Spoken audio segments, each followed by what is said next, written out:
Pagpapatinin ko muna na tayo po ay manalangin, no? Panginoon, salamat po muli sa pagkakataon na ito. Ngayon po tinatalo. At muli po, Panginoon, dalangin po namin ang pumuling gabay, kaunawaan at karunungan sa pagkakataon po ito. Ito po ay patuloy na magsimpi na kaunawaan at gabay sa aming buhay. Patuloy na isang pagtutuwid, kung meron man po kami mga pagkakamali, ay patuloy na gabihan kanila yung mga salita. Kaya po ang siya patuloy na magpaunawa sa mga isa, yung mga salita, at patuloy na magbigay ng karayungan. Salamat po, Diyos. Ito po aking panalangin sa pangalan ni Jesus. Amen. Okay. Good morning. Yan. Yung ating kasuotan ay inspired hindi po ni Mayo Atienza. Ito ay inspired doon sa suot ni Brother Nico noon. Si Brother Nico yung aking idol pagdating dito. Na-inspire ako kaya may hanap ako ng mga mabulaklak na damit. Bulaklak naman yan. Lamingo.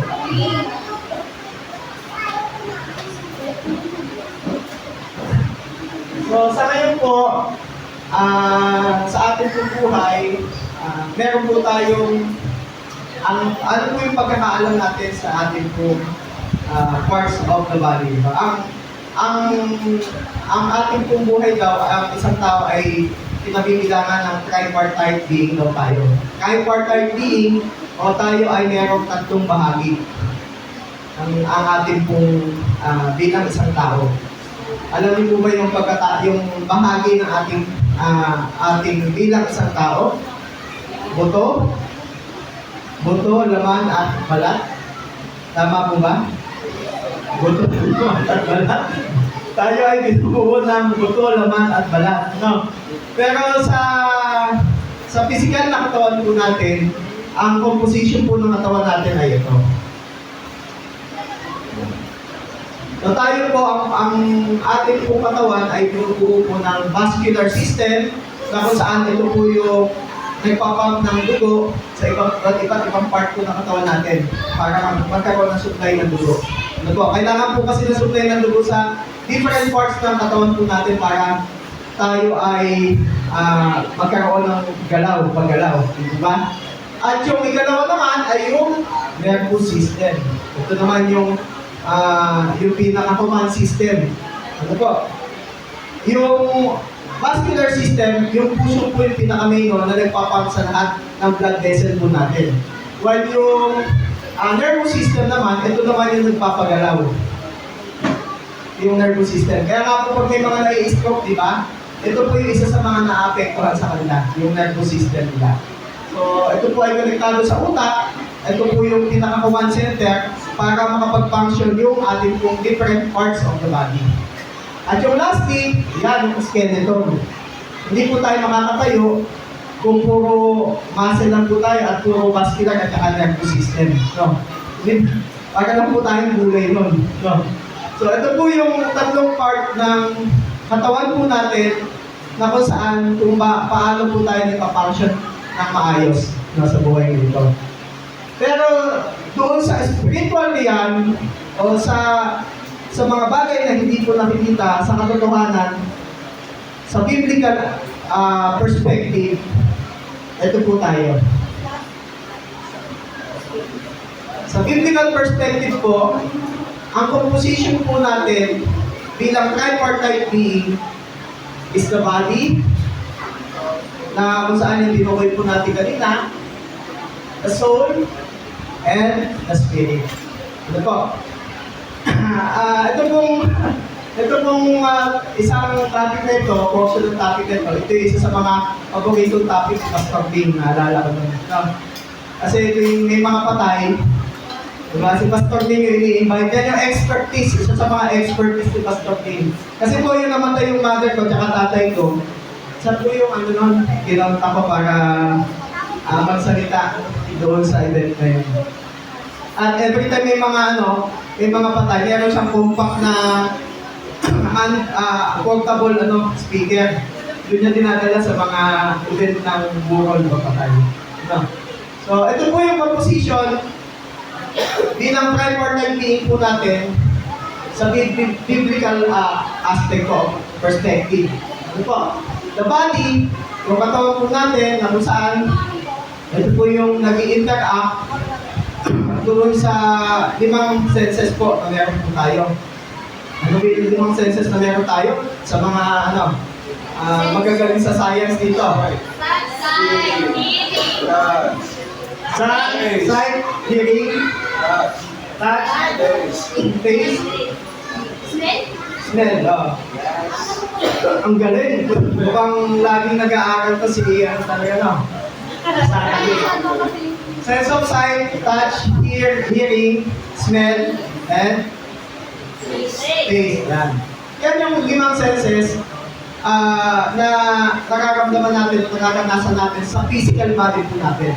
No?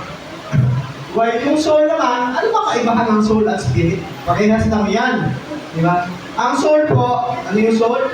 Ito yung nag-i-involve dun sa mind mo at saka po dun sa emotion mo. Mind and emotion. Meaning, ang soul, ito po yung merong participation dun sa iyo po decision making, dun sa will mo.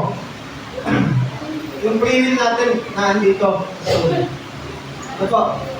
Decision making, yung pattern ng thinking mo, yung emotion mo, nakapaloob po yun dun sa soul natin. While dun sa gumagana naman po yung orasan eh, no? Ayan. Kung baka kasi steady, mag-overlap po tayo sa oras, no? Pilitin ako na yan.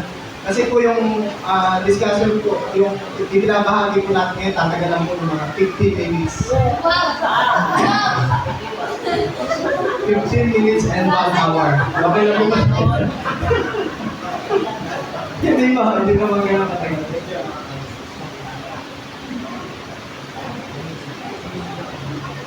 Yung soul po ay yung spirit.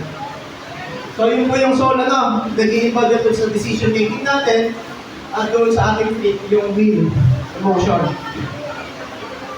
While yung spirit po natin, ito po yung isa sa pinakamahalaga. Yung spirit po natin, kung tayo po, nung hindi pa po tayo nakakakilala kay Kristo, lahat po tayo patay dito sa spirit. Kasi po, ito po yung bukod tayo na nagkakaroon tayo ng pagkakataon para magkaroon ng connection sa Diyos. Kaya nga po, ang isang tao na patay po ang espiritu, hindi po nakilala si Kristo, kahit po gano'ng marami yung yaman niya, kahit gano'ng siya naging ka-successful, meron at meron pa rin siyang sa kaibuturan ng kanyang buhay, kulang. Meron po isang vlogger na pinapalo ko eh. At sabi niya doon, isang sikat na vlogger na ako, lahat halos nung achievements, achieve ko na. Pero meron pa rin kulang eh. Pero nag-iba ang lahat nung nakilala ko si Jesus. Sabi nung vlogger ngayon, si James yung pangalan ng vlogger ngayon. At siya ay half Japanese and American yata yung mother niya.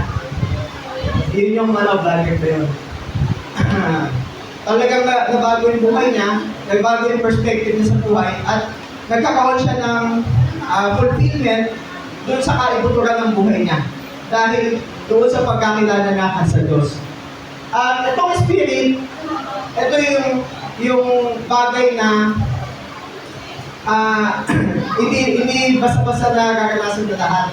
No, kasi ito yung isang bagay na napaka-importante sapagkat ito yung nagpapakonekta sa atin at sa Diyos. No. Sa atin po, meron po tayong tatlong bahagi ng salvation. Tatlong stages ng salvation. Ano ulit yung tatlong stages ng salvation?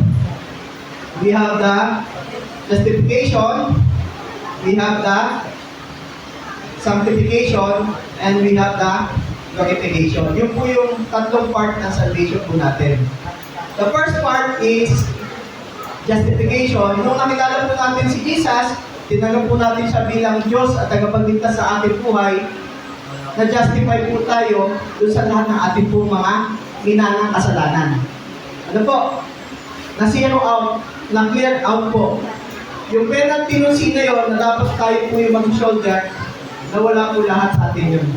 Natubos po lahat ng ating pagkakasala. Ano po? Para po tayong si Cheese Escudero.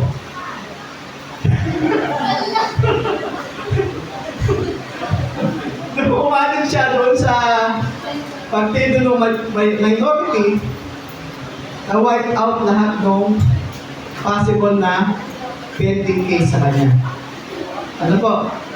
Yung po tayo. No, pero hindi po yung sa maling paraan na gano'n na. Para ma-clear lang po tayo is, ganun po yung nangyari sa atin noong time na tayo po ay nagkakaroon ng justification. The second part is the sanctification. Tayo po ay patuloy na nililinis at proseso ng paglilinis, pagpapabanal sa ating pong Panginoon. Now, from glory to glory, nasa proseso po tayo na patuloy na para tayo po ay maging banal. Nasa proseso po tayo ng gano'n. Tuloy-tuloy po yung proseso ng sanctification hanggang nabubuhay po tayo dito sa mundo ito. No, hindi po tayo totally banal na. Nasa proseso po tayo ng patuloy ng pagpapabanal sa pamamagitan ng pagtulong po ng banal na Espiritu at ng Diyos po sa buhay po natin. And the last part is glorification. Magkakaroon po tayo ng glorified body later on. Kapag namatay po tayo, nangako po ang Diyos na darating yung time na ibibigay niya yung glorified body na hindi na po nabubulok. Ano po? Yan po yung 3 parts ng ating pong tripartite being as a human. Sa introduction po tayo.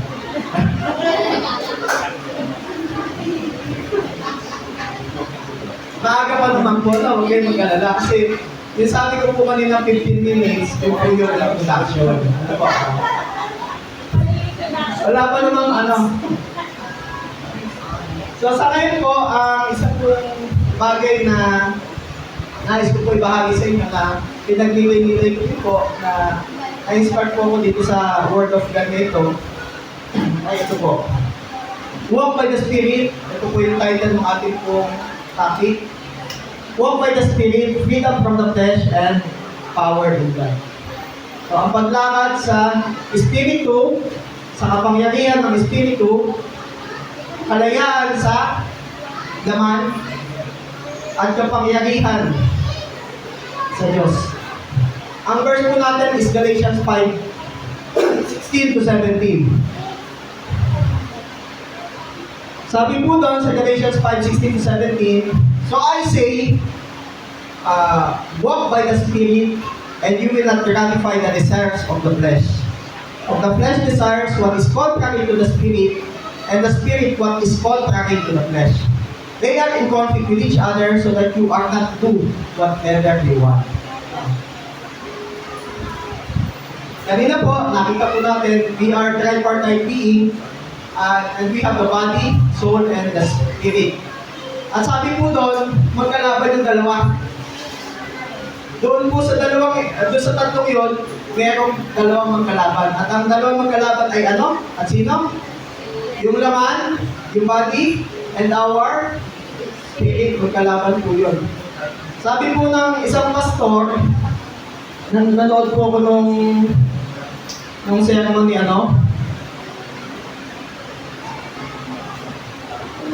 ng seminar ni Vlad, Pastor Vlad.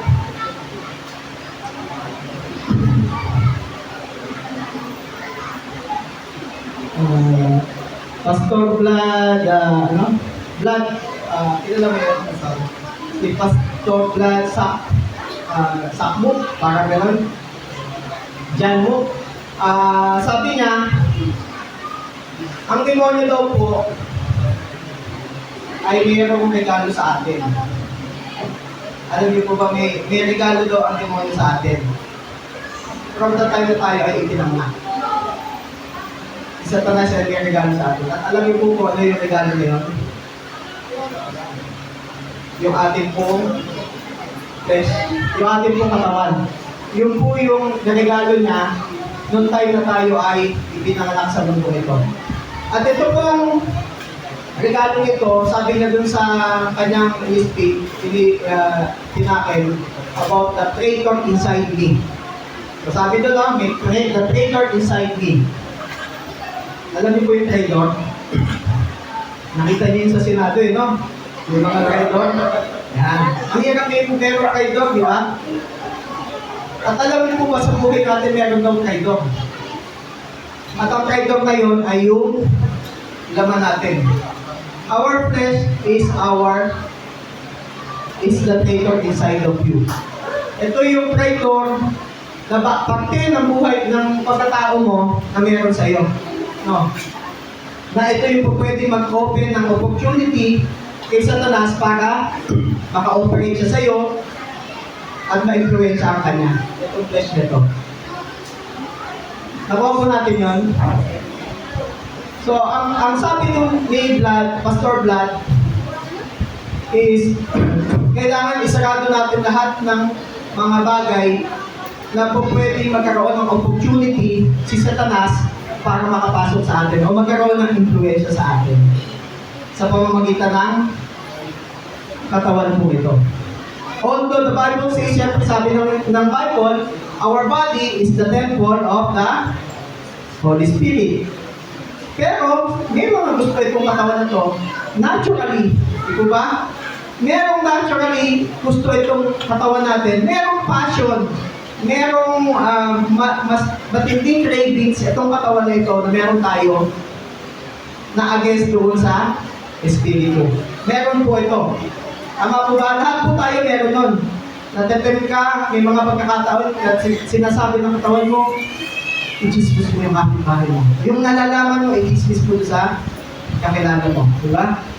May mga pagkakataon na sinasabi ng laman mo na hindi maganda yung ginawa sa inyo eh. Huwag mong pansinin niya na isang linggo. Diba? Huwag mong pansinin na isang buwan yan. Forever, huwag mo nang pansinin yan. Kasi, hindi maganda yun, nakaka-upit yung sinabi niya sa'yo o ginawa na sa'yo. Flesh po yun. Yung nakakamdaman po natin na magaling ako kaysa dyan eh. Bakit siya yung naparangalan? Bakit siya yung binibigyan ng honor? Pride. Tama po ba?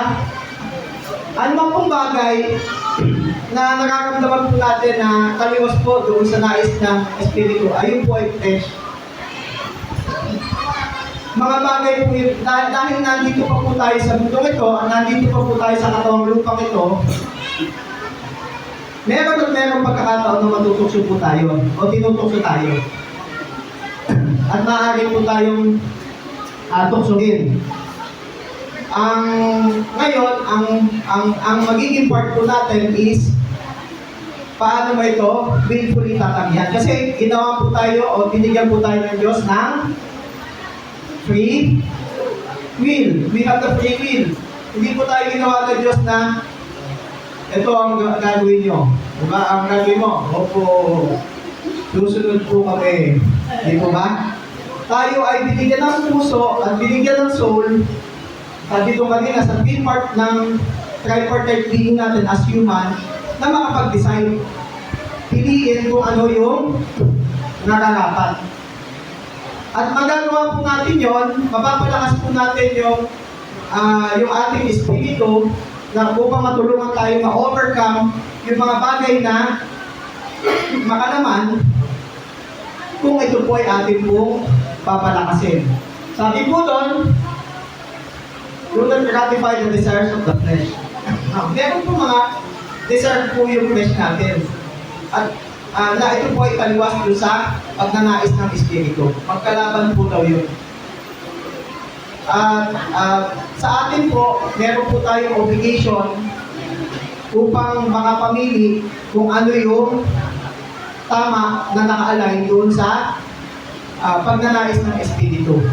Upang tayo ay makapabuhay doon sa espiritu. Ano po? So ano po yung mga dapat natin gawin upang tayo po ay makapabuhay sang-ayon sa espiritu? Sabi po doon is, we must be walking in the Spirit, we must be filled. We must be filled. We must be filled in order na mapalakas yung spiritual na aspeto po natin. Second is, we must be obedient. Yan, dalawang puntos lang po. Napakadali lang po, no? Napaka-easy lang po yan.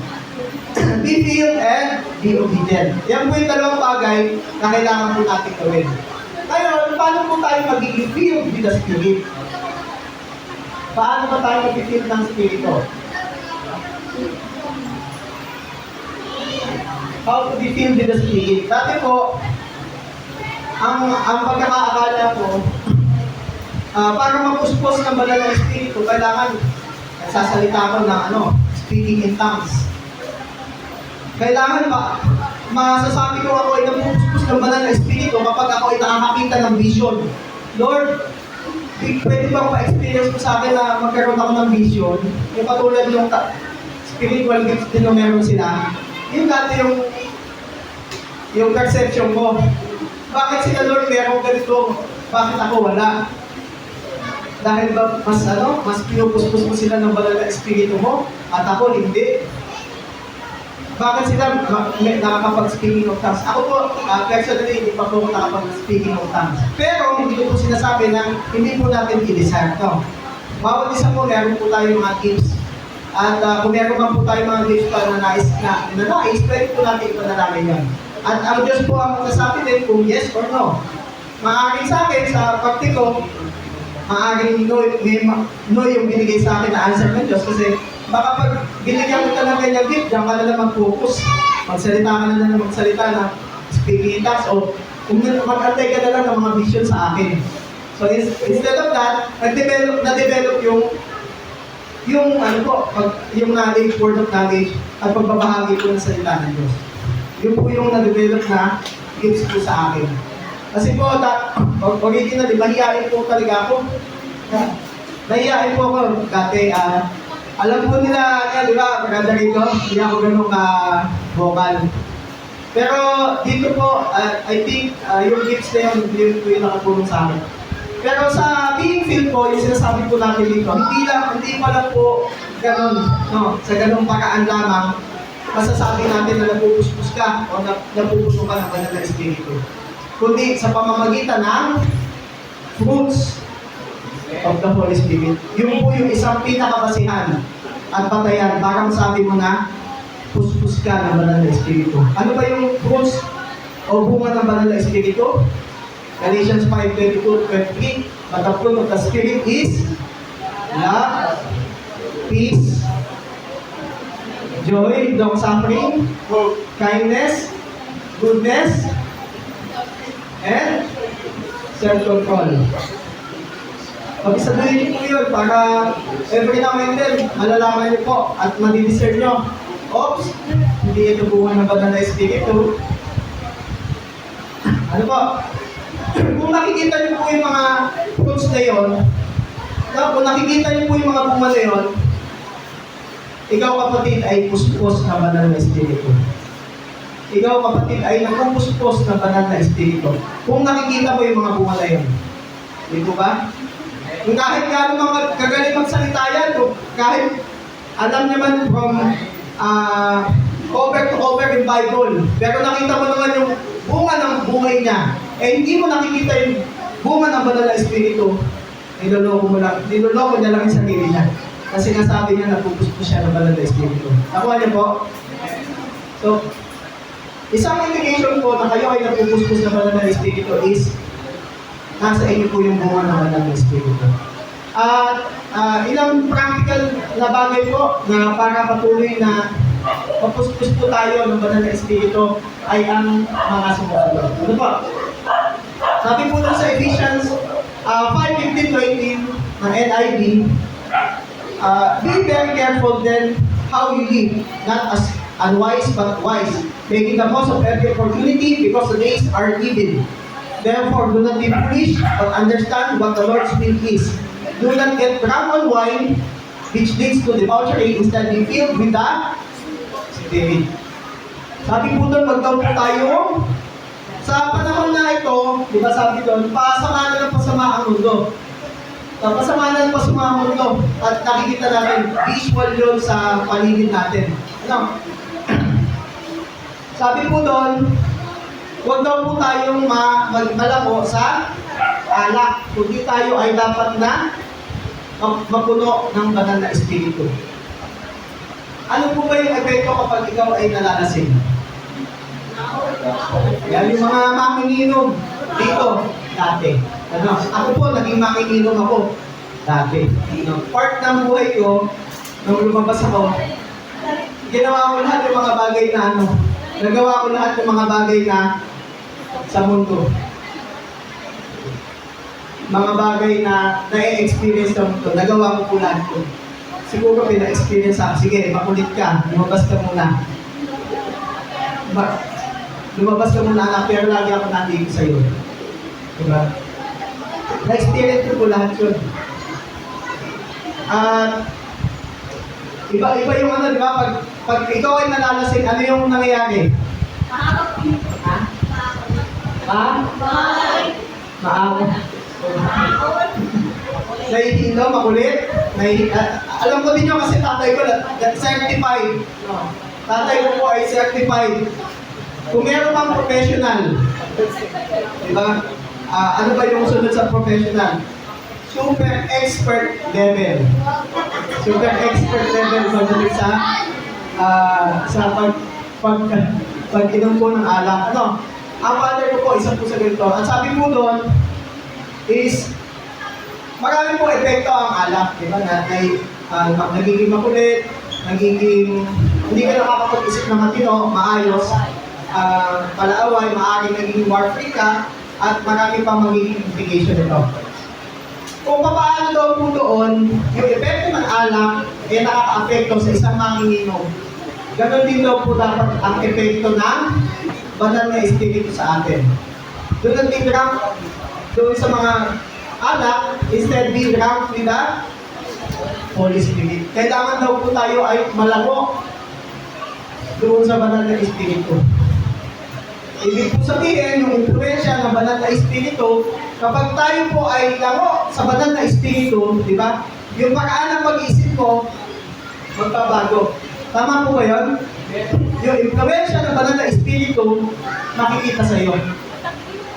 Kung paano ang isang lasinggero, influensya ng alak doon sa isang lasanggero, ay nakikita natin, ganun din dapat maging visible yung influensya ng banal na espiritu sa buhay po natin kapag tayo po ay nalango doon sa banal na espiritu. Ano po?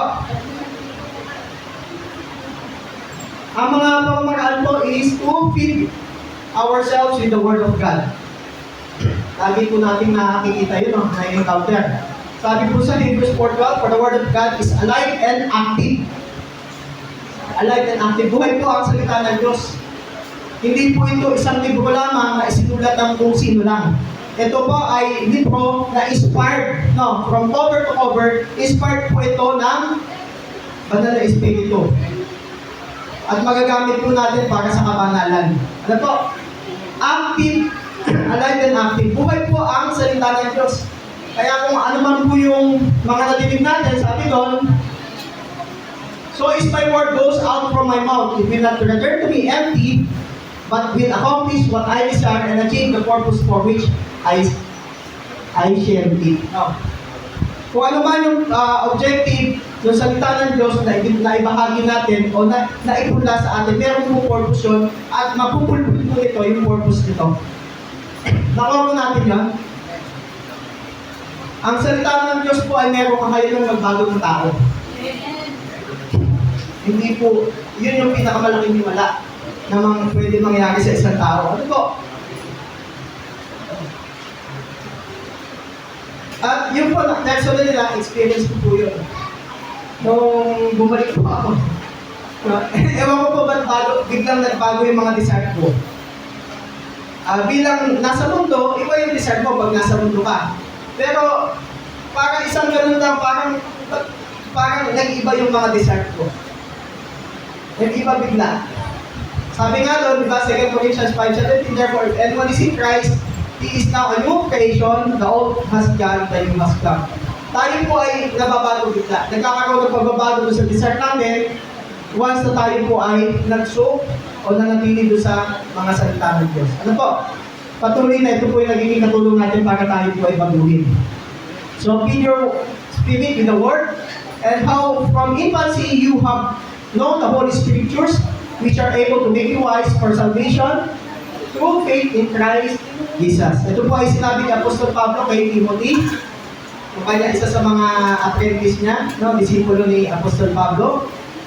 At sabi doon, ang salita daw ng Diyos ay nakakatulong sa atin upang tayo ay ma-nurture, tayo ay lumago doon po sa espiritu, aspeto na espiritual. Nakuha niyo po, yung isa pong bata na bagong panganak, yung mga nanganak na po dito. Yan. Di po ba, hindi niyo po padadehin.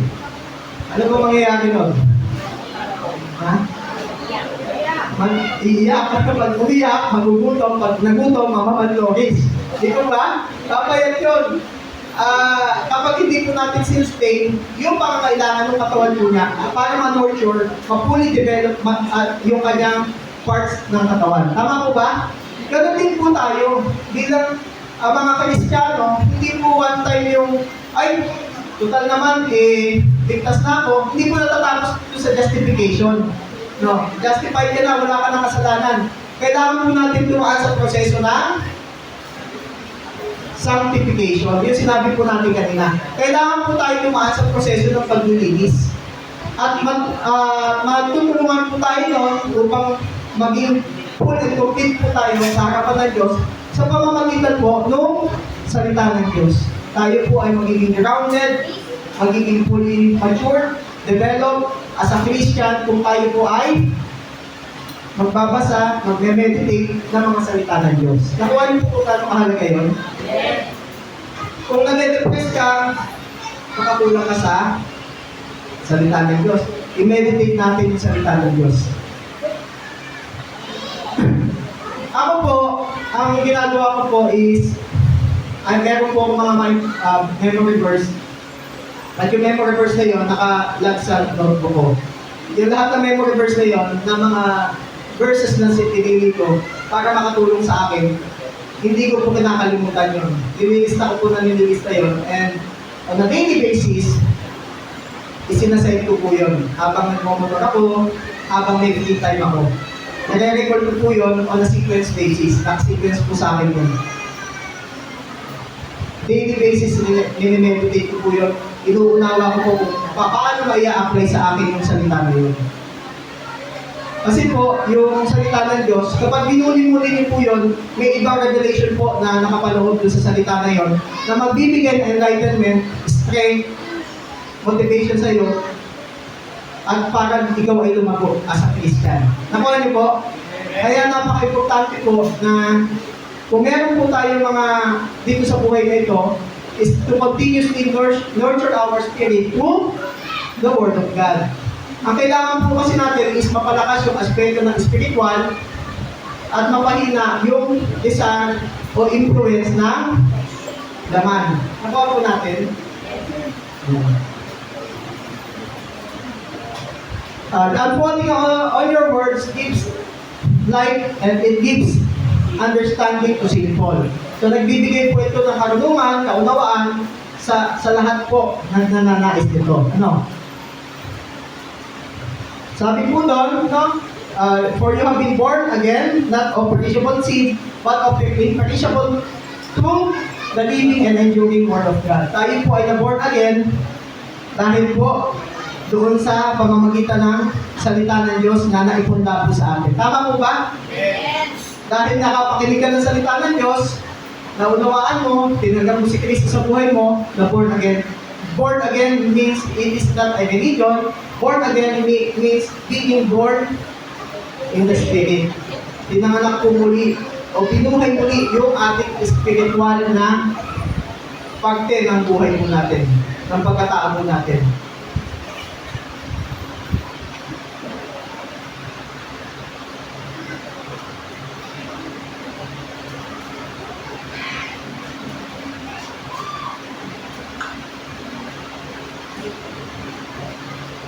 Sabi po natin doon, it is written, the man shall not live by bread alone, but every word that comes out from the word, from the mouth of God. No? Tayo po ay nabubuhay hindi lamang sa tinapay pagkain na yung tinapay pagkain, nagpapalakas po ng ating katawan. Baka naman sabihin nyo, hindi na ako kakain para mamatay ang aking katawan. Hindi po gano'n, ha? Kailangan po natin mabuhay. No, at kailangan po natin ipakita sa pamamagitan ng katawan na ito yung kaluwalhatian ng Diyos sa buhay po natin. No?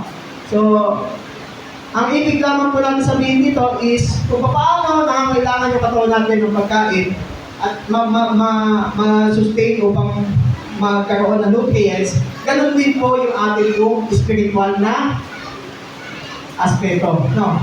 Gaya na sabi po natin, tayo po ay tatlong bahagi. At yung spiritual na bahagi po natin, kailangan palakasin po natin sa pamamagitan ng salita ng Diyos. Ano po? Tingnan po nga natin yung ating katabi. Tingnan po nga natin yung ating katabi. I-observe niyo po kung mas novice ka. Ay! Oh my God! Oh my God! Oh my Hindi God! naman mukhang mas novice ka. Manlogis ba sa salita ng Diyos? So, kung tayo po ay may mga pagkakataon na parang minsan mainit ako minsan hindi minsan gusto ko, nasunod naman ako sa Diyos, minsan ayaw parang gusto ko mag-compromise. Baka pukulang po tayo sa salita ng Diyos. Baka tayo po ay manlogis. Isang aspeto po ito para ma-feel ng banal na espiritu o mapalakas ng aspeto ng espiritual po natin. Isang part po ito, yung Word of God. Pero meron pa pong dalawang part.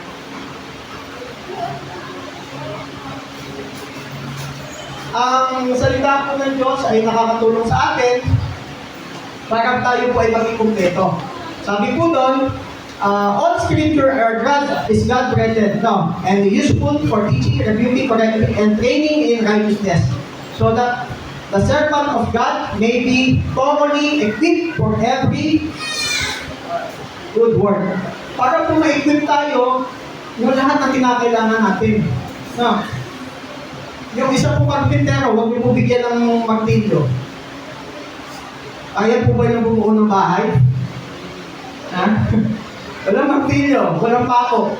Kamay lang ang gagamitin. Wala siguro gano'n. Gano'n din po sa atin, no?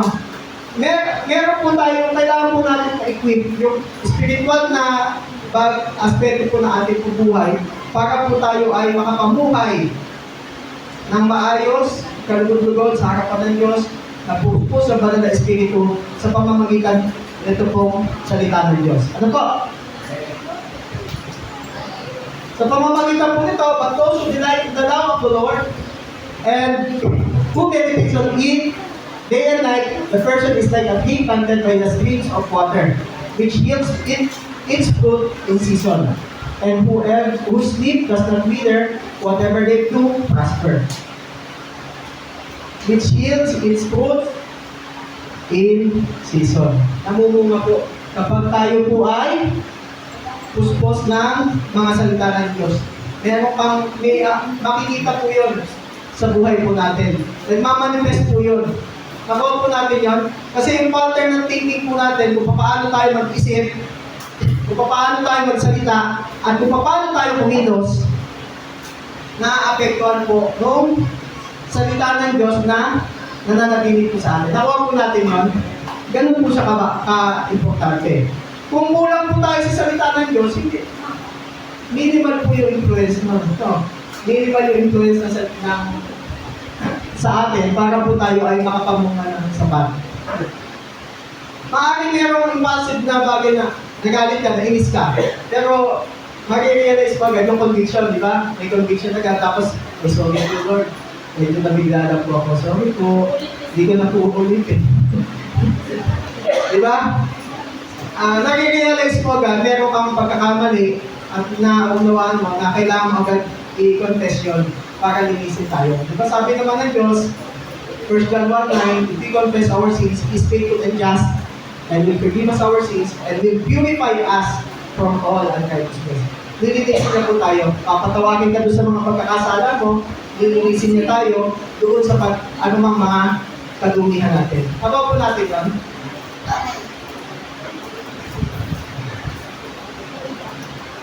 Ang salita ng Diyos po ay nakapag-refresh ng soul. The law of the Lord is perfect, refreshing the soul.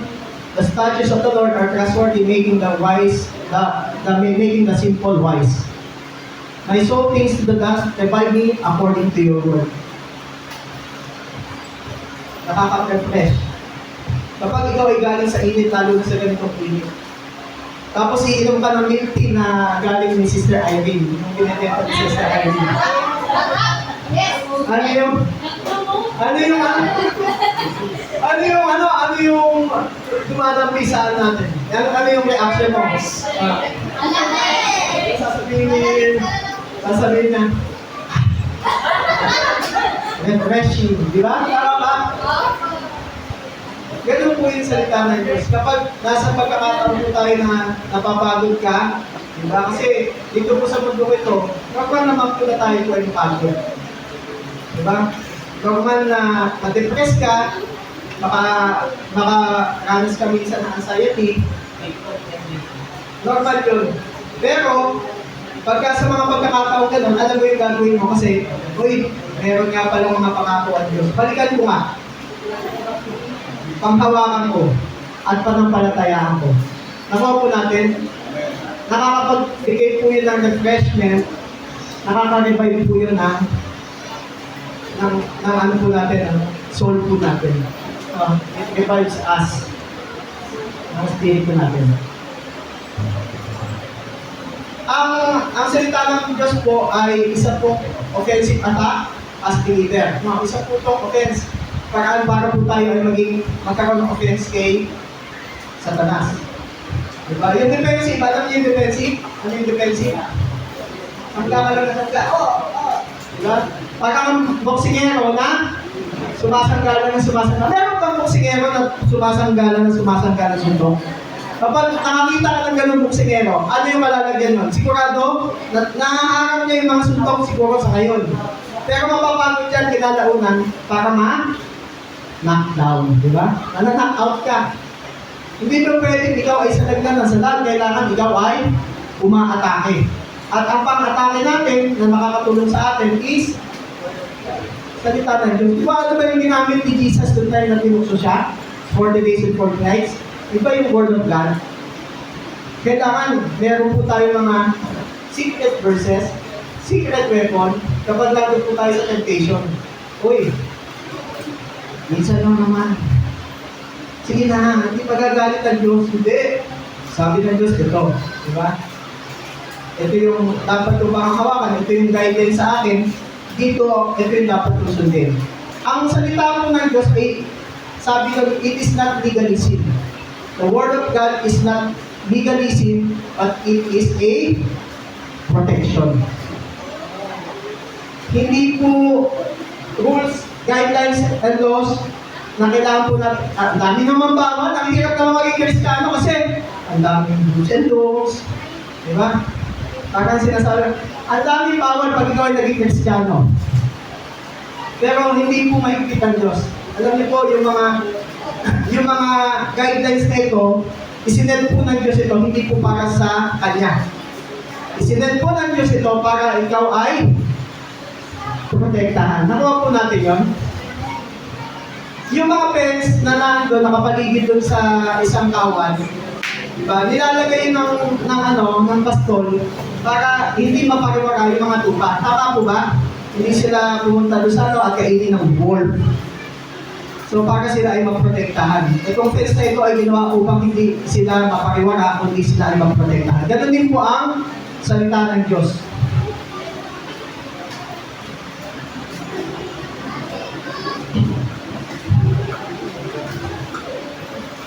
It prevents us from sinning. No. How can a young person stay on the path of purity? By living according to your word. Paano mapapanatili yung kabanalan sa buhay po natin? Sa pamamagitan ng pamumuhay sang-ayon dun sa salita ng Diyos. Una po is the word. Second is the abide in sincere, heartfelt prayer. The first one is yung mag-penetrate po sa atin yung salita ng Diyos. Ikalawa is prayer. After they prayed, the place where they were meeting was shaken. And they were all filled with the Holy Spirit and spoke the word of God boldly. So, pagkatapos nung sila ay, doon sa Acts po ito, nung sila ay manalangin, sila ay napuspos ng banal ng Espiritu at nagkaroon sila ng lakas ng loob para ipahayag yung salita ng Diyos. Nakikita po sa atin yung boldness bilang Kristiyano kapag tayo po ay puspos ng banal ng Espiritu. Sa pamamagitan ng panalangin. Sa panalangin, natulungan sila. Biruin po natin si Peter, diba? Si Peter, na dati takot na takot, nagtatago yung mga apostol kasi ipe-persecute sila. Pero, pagkatapos ng insidente na yun, ang tatapang nila para ibahagi yung salita ng Diyos. Diba? Wala kami pakailang kahit patayo nyo kami. Ibabahagi namin yung magandang loob na na-experience namin at naranasan namin sa Diyos.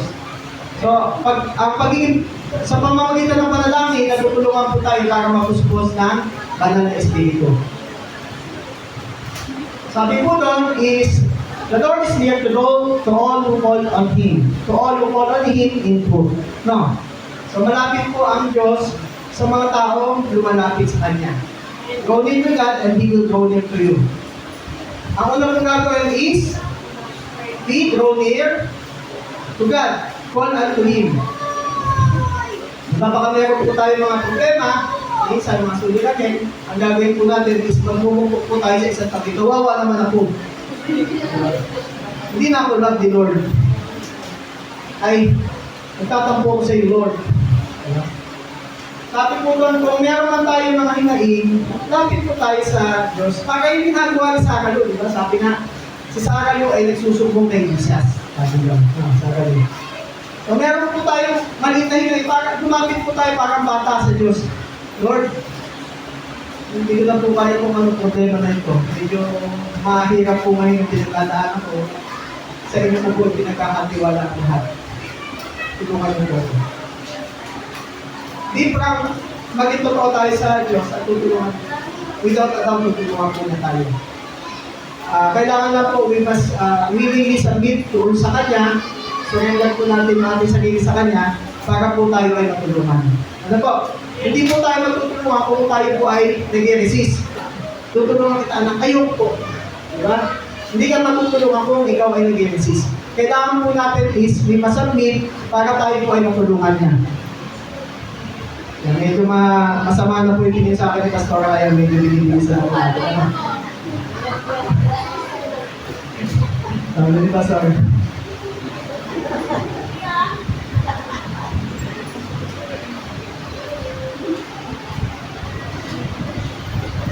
You will seek me and find me if you seek me with all your heart. Thy kingdom come, thy will be done on earth as it is in heaven. No? Sa pamamagitan po ng prayer, na i-exercise po natin yung ating po pananampalataya. Do not be anxious, alam naman po natin yun. Kapag hindi po tayo naging anxious, nanampalataya po tayo sa Kanya, is ibibigay po niya yung alamang ating pong salubin. So sa pamamagitan po ng panalangin, nananatili po tayo doon sa branch. Ano po? Sabi doon, ang sino mang hindi nananatili sa akin, hindi makakapamunga. Kaya tignan po natin yung spiritual na buhay po natin, kung meron na po nagkukulang doon sa punga, o hindi na po tayo nakakapamunga, baka po nadi-disconnect po tayo doon sa source ng nutrients yung vine. Baka naputol po tayo na tuyo, nalagyan sa lupa. Kaya hindi po tayo nakapamunga nung dapat nabuhan ng banal na espiritu. Nakuha po natin yun.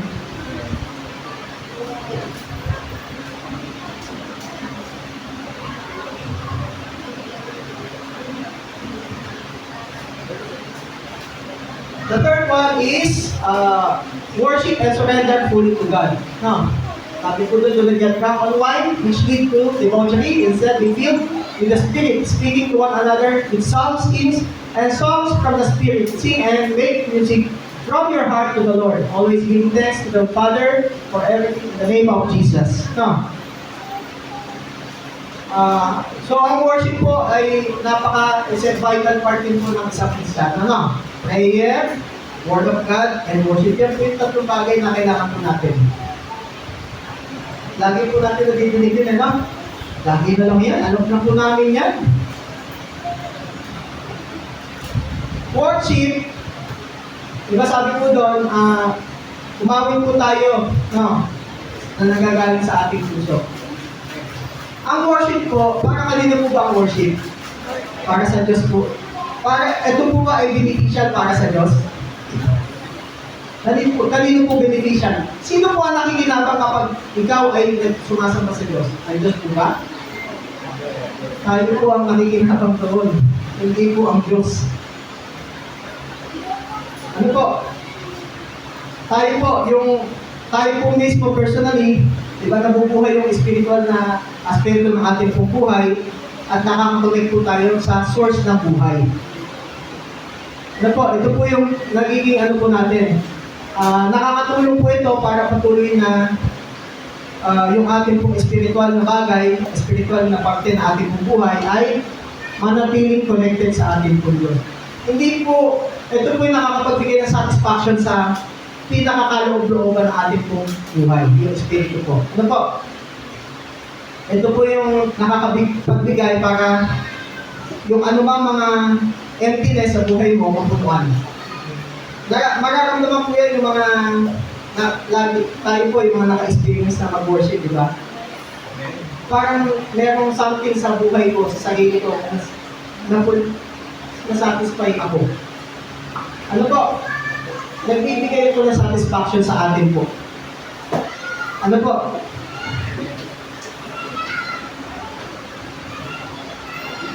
Ang Diyos po ay, you are worthy, our Lord and God, to receive glory and honor and power, for you created all things, and by you they were created and having their being. Karapat-dapat pong purihin at sambahin ng Diyos. Ano po?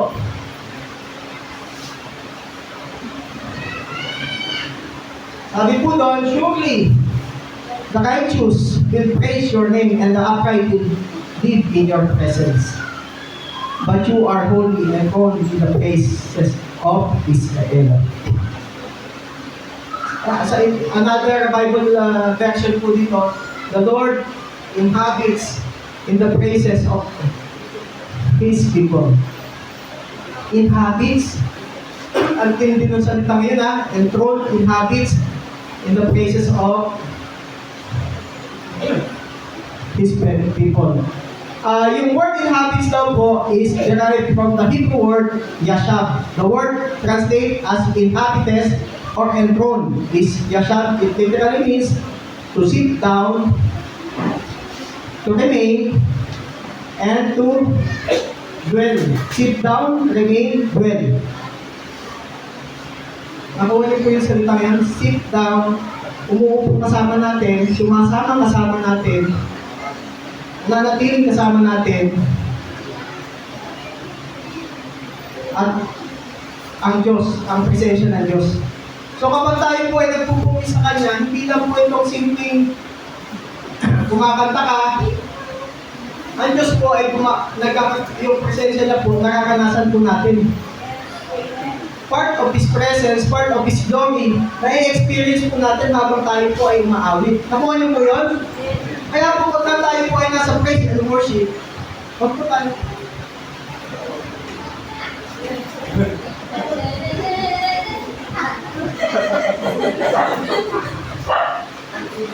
Ano ba?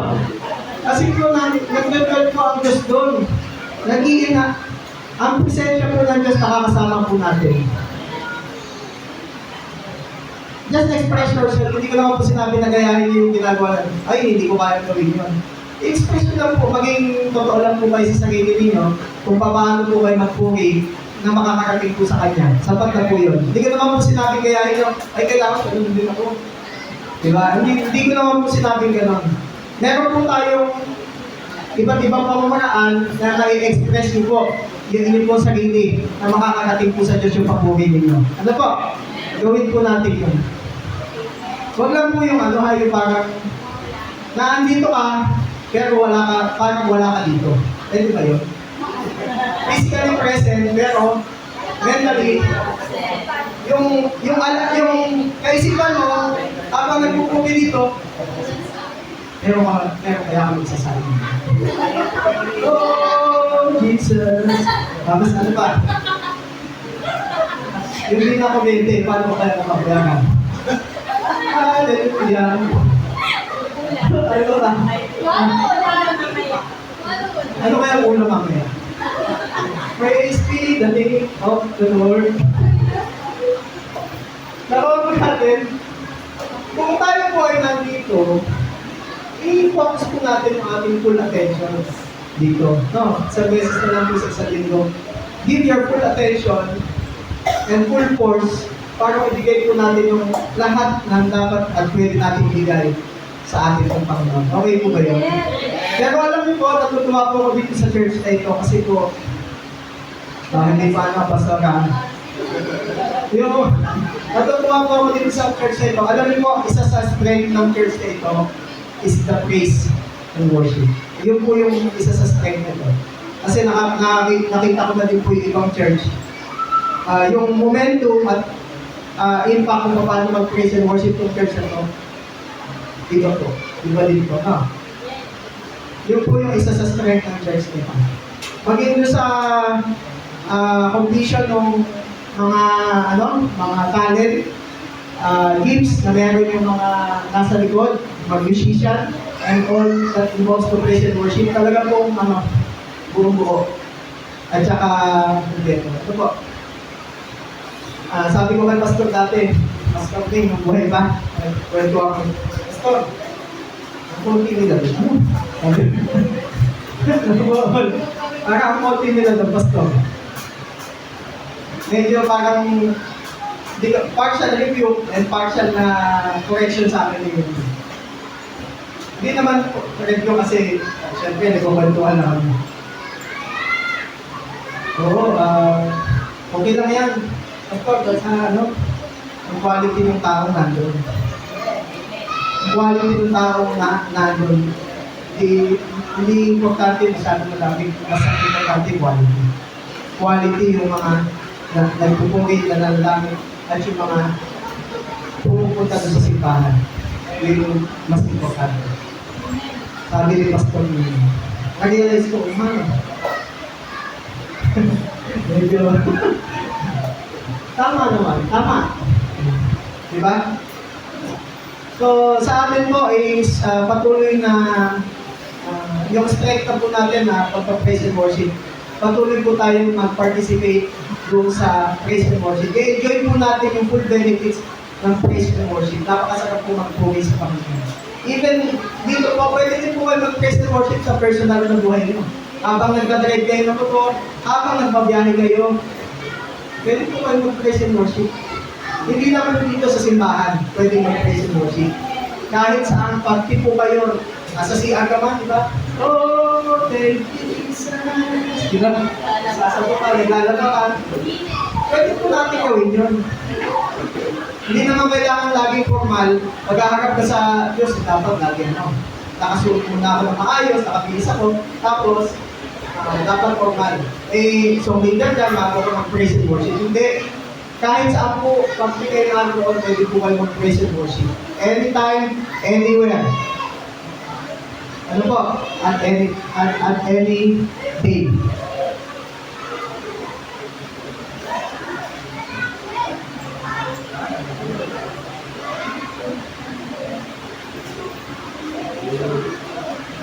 Si Johan Sapat, si Johan Sapat, di ba? Hindi ko na po ikukwento yun kasi matindi na po ang